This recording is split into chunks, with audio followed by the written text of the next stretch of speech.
You're plugged in too, right? Yeah. Our internet must have just cut out for like half a second. Yep.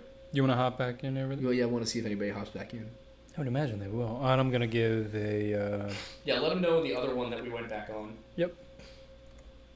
Yeah, let them know that...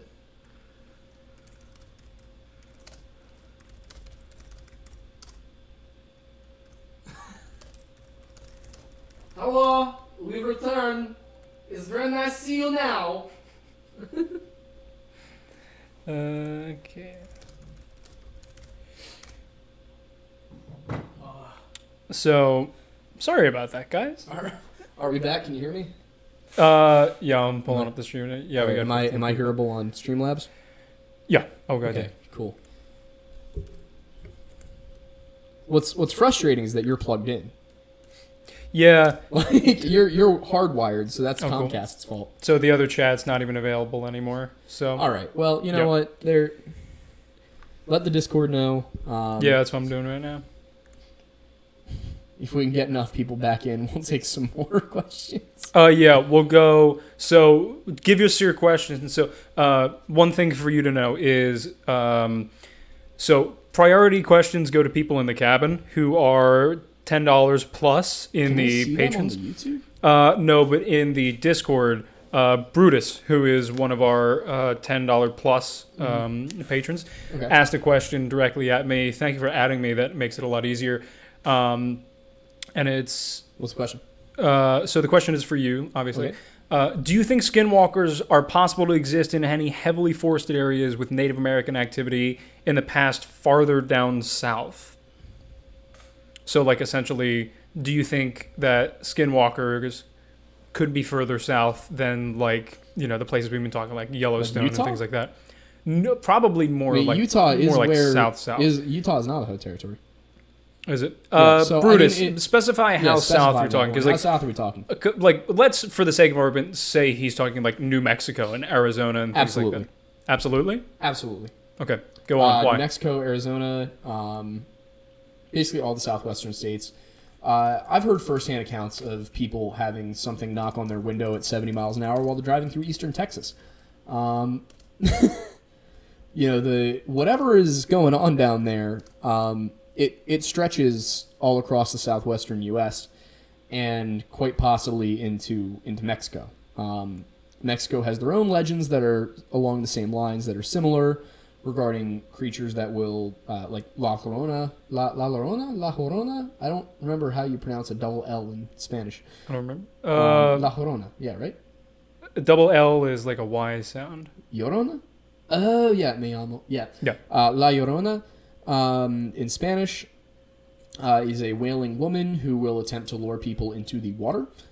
So you've got similar legends, not quite the same, but similar. You know, a lot of this seems to be based around what the landscape is. Real quick, so to add to that, he was saying, like South Arkansas and such, I have a lot of Indian me. If you're more to the east towards the Appalachians, you're going to be more in Wendigo territory. But again, you know, part of the argument I'm making here is that a lot of this is the same thing. That we're looking at. Going back to the whole Nephilim argument, that what we're talking about here is a superhuman apex predator creature that was created by the unholy union of angels with human beings. You know, some multi-dimensional something. Then yeah, you would have that all over the U.S. Skinwalker specifically, maybe not, but Wendigo, sure. So next question from Ashlyn Wolf. Alex, I'll get to your questions in a second. So Ashlyn Wolf asked a really interesting question. If the government rounded them up into national parks and established the national parks to kind of protect people from these creatures, why are people allowed to go in them? If the government cordoned off a bunch of large amounts of territory in the United States back in the early 1900s, do you think anybody would have listened to them? It's a valid point. Even today, there are parts of the national parks that you're actually not allowed to go into that are off limits, and people still go. Well, see, I think the idea here was to push these things into one area, and then they kind of had to make them parks that you could go into. And that's why I think the trails part of this is so important. A lot of people are like, well, why doesn't it just take you from off the trail?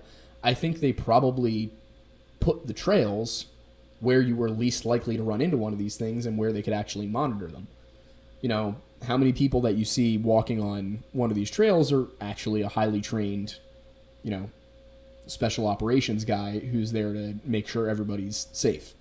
Not saying that's what's going on, but they probably try and lure you off the trails because the trails are put in places where, you know, maybe there's traps, you know, where they're less likely to be seen. So, yeah, I mean, it's obviously you couldn't just cordon off huge portions in the United States, especially beautiful places like Yellowstone, and just tell people, oh, you can't go here and we can't tell you why.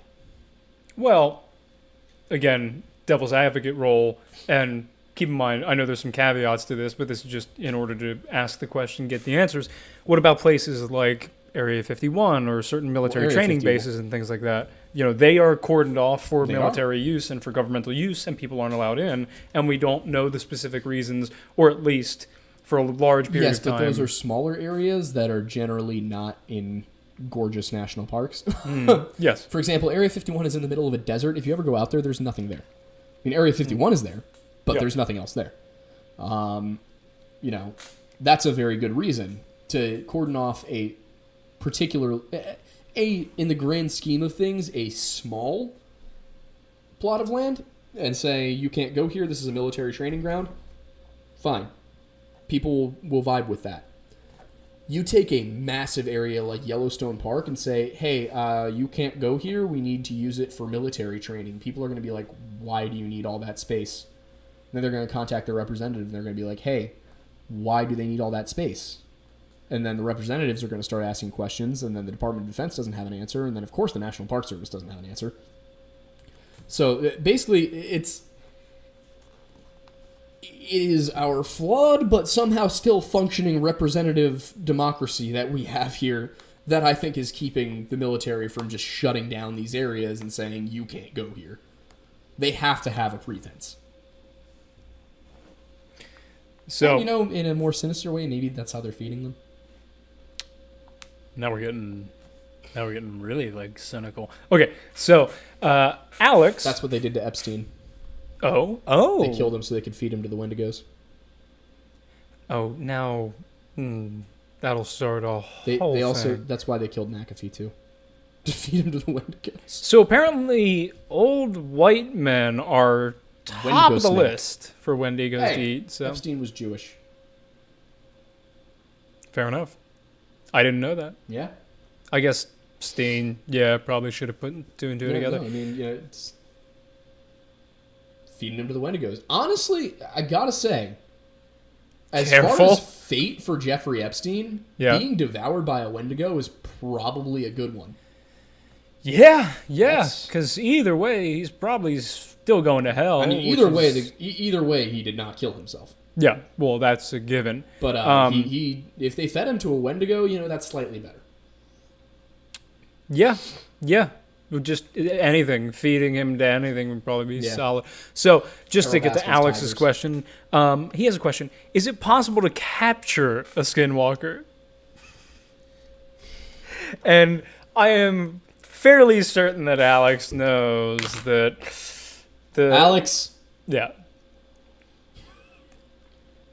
Do not try to capture the Flesh Pedestrian. Where are you going to keep it if you do capture it? What are you going to do? Are you going to put it in your shed? Are you going to put it in your closet? Going to keep it under the stairs like Harry Potter? What's your plan? To be fair, like bullying a Flesh Pedestrian like in your home, like just as like it's living under the stairs or whatever, just imagine that. Imagine you have a Flesh Pedestrian which is just built as a apex predator and you're just like you're a nerd. Look at your glasses, you I don't idiot. think you would be able to get the Flesh Pedestrian to wear glasses. You underestimate my power. Oh, good God. No, you cannot capture a Flesh Pedestrian. If you could, it probably would have been done by now. I mean, you say that like if someone did it, we would automatically know. There could be a flesh pedestrian in somebody's basement in the middle of Wyoming, and we just don't know about it. It's the one that one guy commented on my TikTok about. Just is gonna violate it sexually. Please do not sexually violate. Yeah, just like anything for one. The goal here is avoidance, guys. Yeah, let's just not commit crimes for any reason. Well, okay, under some circumstances, like we're not gonna specify which circumstances, but it's like we're not telling you to do it. We're but not if it telling happens, you to commit tax fraud. No, I just said we're not telling them to commit we're tax not fraud. telling you. Do not commit tax fraud. Don't commit tax fraud. We are telling you not to commit tax fraud, and we're also saying don't break the law. But if it happens, sometimes it's understandable and forgivable. Do not find Hillary Clinton's home mailing address and mail her pictures of James Charles that say, "Hey, sister." Do not do that. Please don't overwhelm government servers with pictures of James Charles with confusing and questionable captions. Don't do that. Please don't do that. That would be terrible. That would be horrible. It would be such a waste of governmental... I mean, if you were to not do that, it would be best if you didn't do it bipartisan. Yes. Yes. I mean, you wouldn't want to do that to both parties. No, obviously not, because it would be really horrible to just kind of like... flood everyone. Everyone. Because, politicians work very hard and always in the best they interest always of have the your best public. interest at heart. Yes. Oh, yes. Oh, yes. They're always thinking about 100%. the little guy. Yeah, it's... Yep. Okay, moving on. Moving on. Is there another question? We love our country. We love this country. Certain parts of it we don't love, but we love our country. Okay. I'm sorry. I'm going to call you Core AMV because I don't know how to pronounce that. But they just say Wyoming isn't real. And I would disagree. I can vibe with that. But here's the thing. Like, I've flown over it. Show me Wyoming on a map. It is right below Montana. Show it to me. I will pull up. Okay, so ladies and gentlemen, we are pulling up a map of the United What, I'm supposed to believe something you found on the internet? I mean, yeah. Don't believe everything you see on the internet, but boom, here we are, people. Welcome to my Google Chrome page. There it is, right there. Wyoming. Right above a little bit of Utah. What? So somebody drew something on a map and now it exists? You just said show it to me on a map. Did you not? I did, but not a map on the internet. I want a map that a mapographer drew. That's not the word. Cartographer. This is from American Geographics. Like, you trust the Americans? Yeah. I am one. I would hope that I trust the Americans. What's the next question? Okay, next question is somewhere. I need to find it. Can skinwalkers swim? I mean, I haven't seen lore suggesting they can't swim, but it would appear, based on what I've read, that they prefer not to. I wouldn't say you're absolutely safe in the water, but Interesting. Here's the thing. If you've got, like...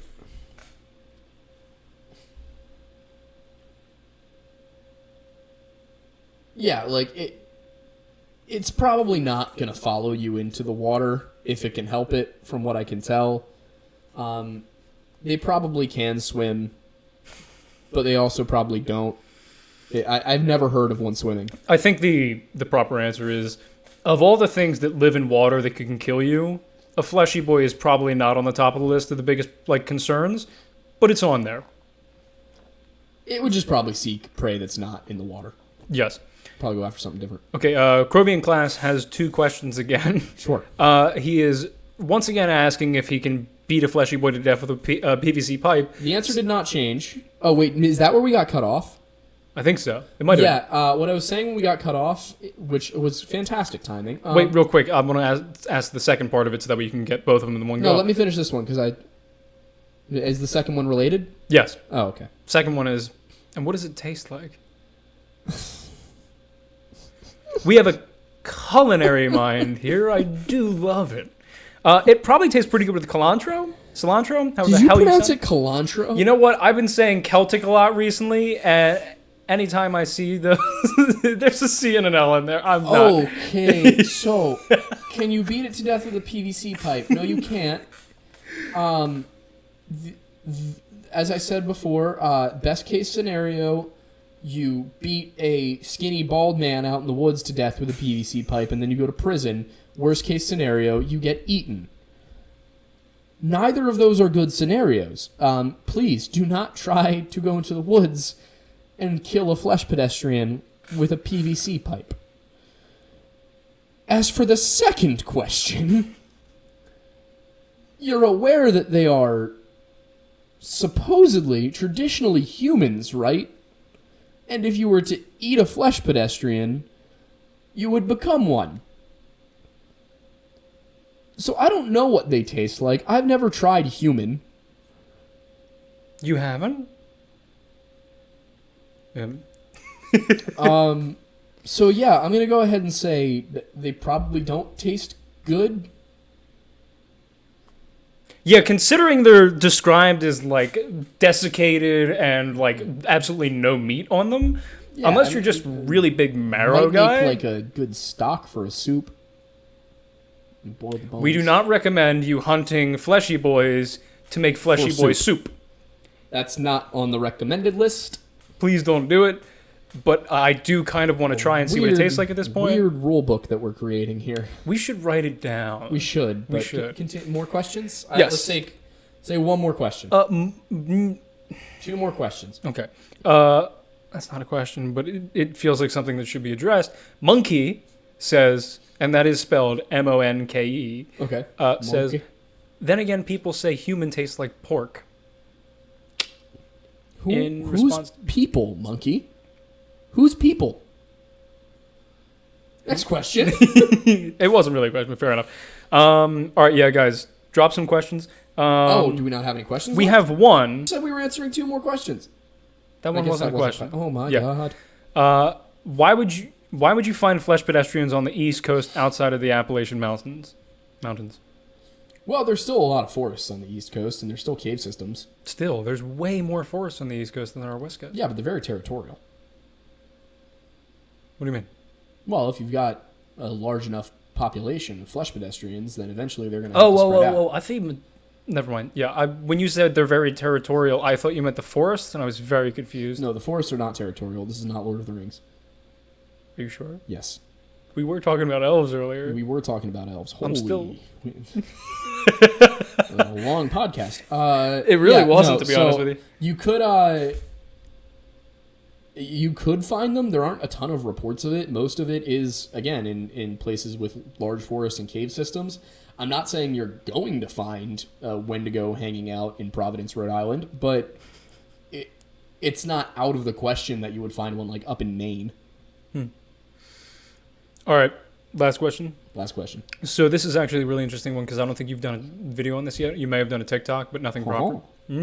The question was from Cat Rose.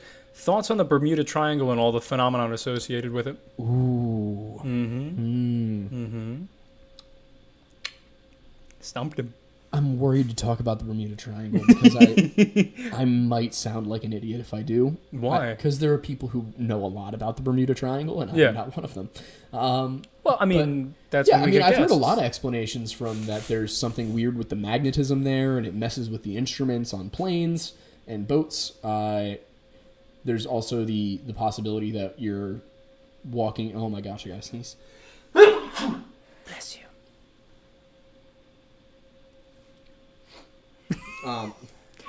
And demonetized. Yeah, so there's the possibility that it's a magnetism issue, that it's messing with the instruments on boats and planes. There is the possibility that there is some sort of storm cell there, but I feel like meteorologists would have figured that one out by now. Fair. So it could also be due to the frequency with which planes and boats travel that corridor that it just seems like more go missing because there's a lot more of them there. I mean, if I were to get into a conspiracy theory mindset about it, I would say that maybe what you're looking at is an opening into the other world, into a parallel dimension. There's a lot of places in North America, in Europe, in Ireland, where you supposedly can enter a cave system, and when you come out, you're going to be in a different time period or in the other world, in a parallel dimension. So it could be something along those lines where there is some sort of fragmentation in, I don't want to say reality, but the dimension in which we live, where you go through it and then you're not here anymore. Valid. If I were to be conspiratorial about it. Fair. So in terms of the Bermuda Triangle, we'll get back to you. I'll do a video on that another time when I have some more time to research it. Yes. So in terms of questions, anybody else who has asked them thus far and has any more that they're formulating, keep them in mind, write them down, save them for next week, because we will answer more after we finish next week's topics. For now, we're going to wrap it up. Before he kicks us out of here, one thing I do want to say is, are we doing the campfire tonight? Sure, might as well. Perfect. Both here. So we will likely take a quick break after this. 5-10 minutes. Yeah, it's 8:34. We'll try and get in there by 8:45. Yeah, let's just to be safe, let's say 9. Let's say 9. All right, so 9 for the campfire. We'll probably be there for somewhere between 30 to 60 minutes, depending on how much fun we're having. That is on our Discord server. Yes. Yeah, that's the Discord server. Do you have to be a patron to get into that one? So this is a question that I have for you, considering it's the first one, and see how much you want to be, whatnot. So the campfire is $5 patrons and above, or like the top 2 levels of interactivity. Yeah, so if you're very, very active on our Discord, then you can get into the campfire section, or if you are a $5 a month Patreon subscriber, that gets you into the camp, or above, that gets you access to the campfire. Again, we want to, we want people to be able to access everything for free, but we also have to pay the rent. Yes. So, and we want to be able to, get the equipment in order to go to Yellowstone and get chased around by fleshy boys for your entertainment. And the Colt House, that's close by, Chad's yes. Ford. Yes. We definitely want to do that soon, but we want to each have a GoPro for that. So we're saving up. We got a lot of plans. Either talk a lot in Discord or toss us $5 a month on Patreon, and that's how that works. And you are more than welcome to join us. So plan for 9 o'clock. We'll be in the campfire, and we will see you there. All right. Thanks for stopping by the Lore Lodge, guys. Thank you very much, everybody.